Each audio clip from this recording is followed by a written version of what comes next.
ఆధునిక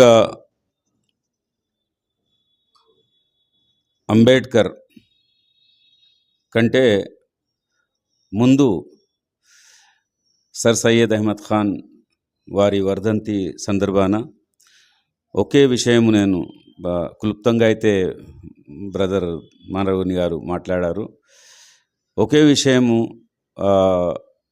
ఒక ఈ ఛానల్ ద్వారా మొత్తం ప్రజానికానికి, మన భారతదేశ ప్రజానికి, ఒకవైపు ముఖ్యంగా తెలంగాణ ప్రజానికానికి ఇచ్చే సందేశం దాని ద్వారా, అతను ఆ కాలంలో 100 years బ్యాక్, ఆ కాలంలోనే చివరి పరిపూర్ణ ఆదేశాల గ్రంథమైనటువంటి ఖురాన్లో మొట్టమొదటి ప్రవచనము ఏదైతే చివరి దైవ ప్రవక్త ముహమ్మద్ వారి పైన చేశాడో దేవుడు, అందులో ఏమనడం జరిగిందంటే, ఓ ప్రజల్లారా, ఓ మానవుల్లారా, చదవండి మీ సృష్టికర్త పేరా. చాలా విషయాలు ఇంకా ముందుకు వస్తాయి దాంట్లో. ఆ స్ఫూర్తితో సర్ సయ్యద్ అహ్మద్ ఖాన్ దీన్ని ఒక ఉద్యమంగా చేసి చివరికి ఇప్పుడే కంక్లూడ్ చేసినటువంటి విషయం ఏంటిదంటే, విద్యార్జన కొరకు చిన్నపాటి స్కూల్ విద్య నుండి యూనివర్సిటీ విద్య వరకు, రీసెర్చ్ వరకు, మరి కంపారిటివ్ స్టడీ వరకు, ఆ తర్వాత ఈ సామాజిక పరిస్థితుల్లో మనిషిలో పరివర్తన ఏదైతే ఆశించాడో అతను, ఆ పరిపూర్ణమైనటువంటి పరివర్తన అన్నమాట. ఆల్రౌండ్ డెవలప్మెంట్ ఆఫ్ పర్సనాలిటీ,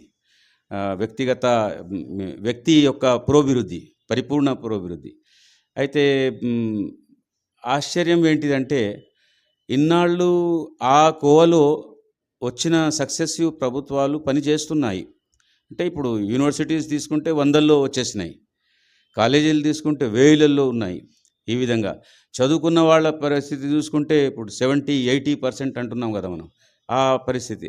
అయినా కానీ ఏ బేసిక్ మార్పు మానసికంగా ఏదైతే రావాలో, పరిపూర్ణత గురించి, ఆ మార్పు ఇంతవరకు రాలేదు.